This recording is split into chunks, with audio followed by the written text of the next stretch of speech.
Welcome students. आज state line के fourth video है, हमारी फोर्थ क्लास चल रही है और इस क्लास के अंदर मैं आपको स्लोप इंटरसेप्ट फॉर्म बताने जा रहा हूँ। स्लोप इंटरसेप्ट फॉर्म दो तरीके की होती है, या तो एक एक्स एक्सिस को इंटरसेप्ट करेगा या वाई एक्सिस को इंटरसेप्ट करता है। जब भी वाई एक्सिस को इंटरसेप्ट करेगा तो बेटा आपको पता है कि वाई एक्सिस पर जो एक्स की वैल्यू होती है वो 0 होती है और वाई की वैल्यू कुछ ना कुछ होगी। तो यहां पर मैंने पॉइंट लिया सी, कैपिटल सी है बेटा, ध्यान रखना। और 0 और सी यानी एक्स की वैल्यू होगी 0 और जो सी है ये मेरा वाई है। ठीक, तो इस केस में जो हमारी इक्वेशन ऑफ लाइन बनती है वो बनती है y इक्वल में एम एक्स प्लस में c. Then equation of a line with the slope m and x intercept. जब x एक्सिस पर इंटरसेप्ट कर रहा है इस पॉइंट डी पर, तो x एक्सिस को मैंने स्मॉल डी मान लिया और y एक्सिस को मैंने क्या मान लिया है, 0। यानी x एक्सिस पर y की वैल्यू हमेशा 0 होती है। तो ये दोनों फॉर्मूले आपके लिए इंपॉर्टेंट हैं, एग्जाम में 2 से 3 नंबर का क्वेश्चन आएगा। फर्स्ट क्वेश्चन देखो, find the equation of a line whose slope is 2 and y intercept 2 कितना देर का, 5/4 माइनस का। स्लोप का मतलब होता है बेटा मेरा m होता है, यानी m की वैल्यू 1/2 दे दिया, c की वैल्यू -5/4 दे दिया। अब यहां पर देखो y इंटरसेप्ट है, तो सर आपने तो फर्स्ट फार्मूला बता दिया था कि y इंटरसेप्ट क्या होता है, y इक्वल में एम एक्स प्लस में c। बेटा अब m की वैल्यू यहां पर हमने डाल दिया 1/2, c की वैल्यू c में डाल दिया, एलसीएम लिया, हमारे पास इक्वेशन आ गई 4y माइनस में 2x माइनस में 5। देन सेकंड क्वेश्चन है कि tan थीटा इक्वल 1/3 और x इंटरसेप्ट की यूनिट है हमारे पास 5 है।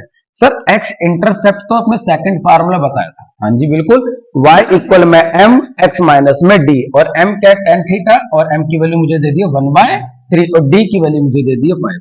सर फार्मूला क्या है, y इक्वल में m x माइनस d, तो m की वैल्यू डाल दिया, x ईयर और d की वैल्यू हमने डाल दिया। देन क्रॉस मल्टीप्लाई लेके 3y इक्वल में x माइनस में 5। इक्वेशन हमेशा बनाने किसमें, a x प्लस में b y प्लस में c इक्वल में 0, तो x माइनस में 3y और माइनस में हमारे पास क्या आ जाएगा 5 इक्वल में 0।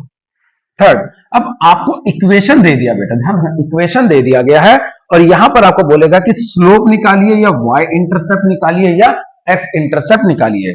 तो पहले क्या बोला, y इंटरसेप्ट निकालना है। सर y इंटरसेप्ट की जो फॉर्म होती है वो कहते हैं y इक्वल में एम एक्स प्लस में सी होता है। सर y इंटरसेप्ट में क्या होता है, y इक्वल में एम एक्स प्लस में सी, यानी इस इक्वेशन से मुझे m की वैल्यू निकालनी है और c की वैल्यू निकालनी है। तो सबसे पहले y की वैल्यू को एक तरफ किया हमने और 5 माइनस में 6x को लेके चले गए हम। अब यहाँ पर देखिए y क्या है, y के साथ क्या है 3 है, यहाँ पर y का कोई भी कोफिशिएंट नहीं है, तो जो 3 है उसको पूरी इक्वेशन से डिवाइड कर दीजिए आप। ठीक है, तो आप इसको ऐसे भी लिख सकते हो 3/3, ये ऐसे कैंसिल हो सकता है। ठीक है, तो 5/3 माइनस 6/3 मतलब होता है 2।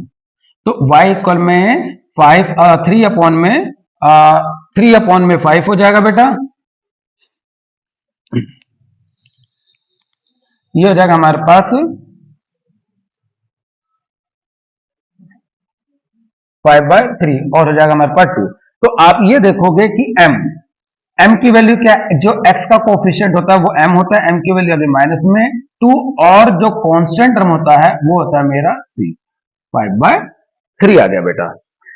फोर्थ क्वेश्चन है कि आपको दो लाइन दे दी गई है, दो लाइन के बीच में एंगल निकालना है। समझो कि कोई भी एक दो लाइन है इंटरसेप्ट कर रही है किसी भी पॉइंट पर, तो या तो यहाँ का एंगल, ये कौन सा एंगल हो सकता है। तो हमने एंगल निकालने के लिए आपको मैंने फार्मूला बताया था कि tan theta m2 minus m1 plus में m1 इंटू m2। m हमेशा ध्यान में रखना बेटा, ये तो स्लोप होता है। ठीक है, तो फर्स्ट इक्वेशन 3x प्लस में 4y प्लस में 1 है, ठीक, इक्वल में इसको हम 0 ले लेते हैं, तो हमारे पास क्या आ गई, y की वैल्यू क्या आ जाएगी, माइनस में 3x माइनस में 1। तो फर्स्ट इक्वेशन से आप देखोगे कि जो हमारा स्लोप आ रहा है वो माइनस में 3 आ गया।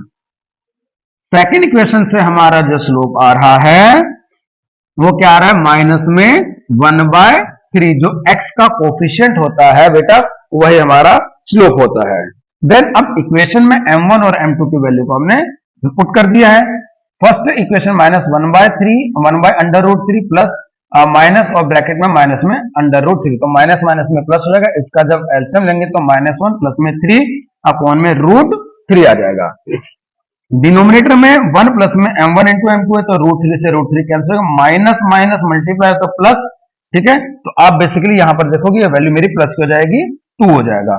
अब देखो बेटा, -1 प्लस में 3 मतलब 2 बाय रूट 3 और 1 बाय 2 मल्टीप्लाई, तो 2 से 2 कैंसिल हो गया। मेरे पास जो tan थीटा आ गया वो आ गया under root 3। tan theta under root 3 कहां पर होता है? 30 डिग्री पर होता है। तो tan 180 माइनस में 30 डिग्री क्या होता है? एंगल निकालने के लिए ये भी करते हैं। तो tan 180 माइनस में 30 डिग्री 150 डिग्री आ गया। मतलब एंगल बिटवीन टू लाइन कितना हो जाएगा? 30 डिग्री और 150 डिग्री हो जाएगा। होप है आपको आज की वीडियो पसंद आई बच्चों, तो प्लीज लाइक शेयर कमेंट जरूर करें। नेक्स्ट वीडियो के अंदर कुछ और इंपॉर्टेंट कंसेप्ट कराएंगे। बाय बच्चों।